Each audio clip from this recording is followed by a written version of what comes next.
Kumar, President of Amar Prakash Educational Development Society, Mr. Rajiv Kumar.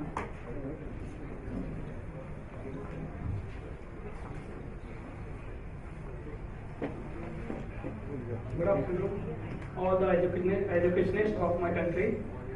I am feeling very proud to be here among all of you. I am not so proficient in English, but I will try my best. Today's topic is striving for excellence, linking education with employability. It's a need of the time, but we are on papers only, we are not doing this practically. Sorry to say this. I am an international career counselor basically. I used to visit colleges, universities and schools, and I am also running a IAS academy in Delhi. I used to interact with students. I am not getting that sort of students which are required to be for IAS like things, or what they are lacking. Actually, there is lacking of goal extraction from themselves. Nobody, not our system, not our teachers, are trying to extract the ambition of the child from his heart, or nobody try to know his or her interest. If we will try to give his interest fill to him, I think then he or she will definitely work for himself better, and no industry can ignore him. I have only 10 points to speak. The first thing which I want from our education system, it should be practical oriented. Like in Australia, in US, the study system is practical oriented, but our education system is theory oriented. We can have example of anything. I am a computer engineer basically. I have seen my syllabus. I have gone through the system. That computer engineering is totally a practical thing, but even our teachers would not aware of the technologies. So the practical oriented study should be there. Second, we have to teach students with the help of simulations, animations, video classes. We should take help of these things. Our teacher should take help of YouTube videos. There are a lot of things, lot of research videos available on the YouTube if they don't want to develop by their own. But if the university vice chancellors are available here, so there is a lot of things in their own hands that they can have a in-house system to develop animations for their curriculums, so that a student can understand the thing practically. Then my third point is SWOT. SWOT, I used to teach Army people and Air Force people. We are the authorized NGO who is providing computer and English training within the campuses of Indian Army and Air Force. So I used to teach a lesson there, SWOT. You must know full form of SWOT, that is strength, weakness, opportunity and threat. But nobody in our education system try to teach a student that, or try to help a student to extract his strengths, weaknesses, opportunities and threats. If a student will get knowledge of his strength areas and he came to know about the weaknesses of his, then we can help him out, or our education system help him out to increase the strength area and to decrease the weakness area. The one day will come, then the strengthened area will rise up to the height, and the weaker point of the student will decrease to the lowest end. And also the third is opportunity and threat. If, listen, a student came to my office for an interview, girl student was that she has done BCA. She has done BCA. She was working for 5 years in an education institute as a data entry operator. Government job of data entry operator came, and she came to me, sir, I need an experience certificate. I said, why?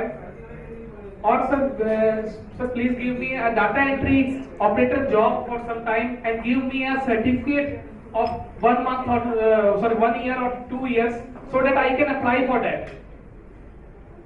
I asked about her past. Then I asked her, what is this data entry operator? And sir, I don't know this. I said, from last 5 years you are working data entry, you are doing data entry and you don't know what is data entry operator?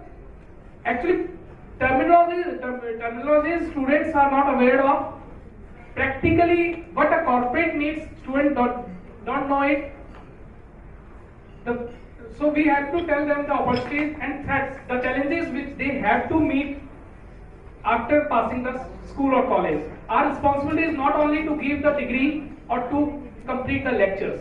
Our responsibility is to generate an industrialist or a professional, real professional.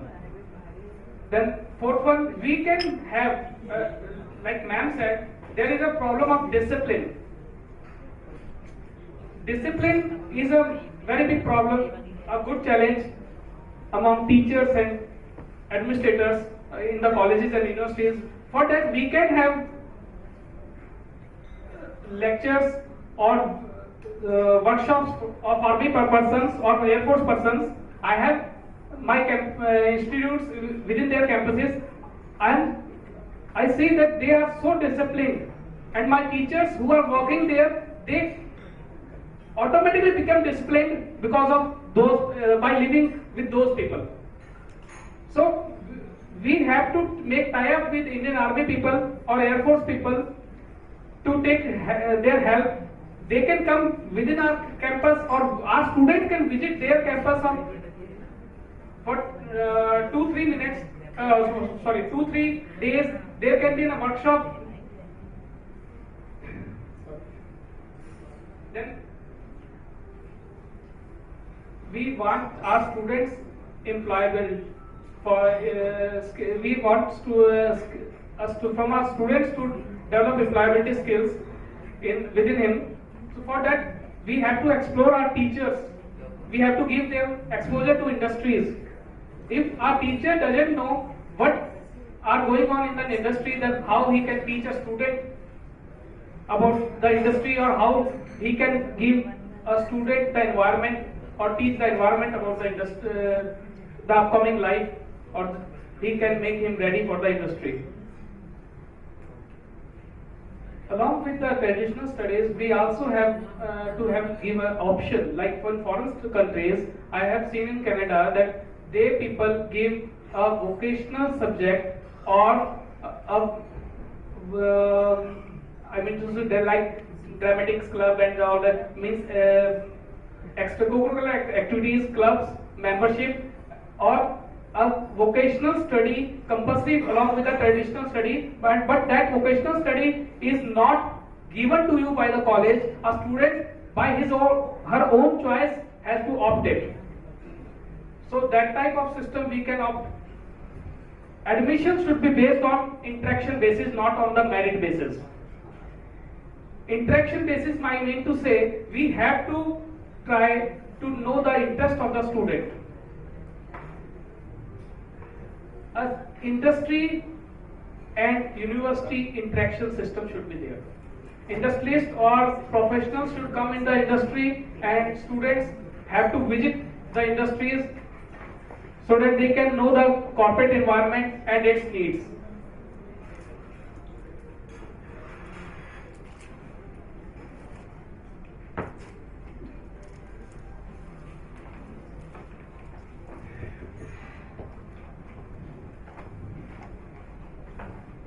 Biggest thing which is destroying our education system is the distance education systems.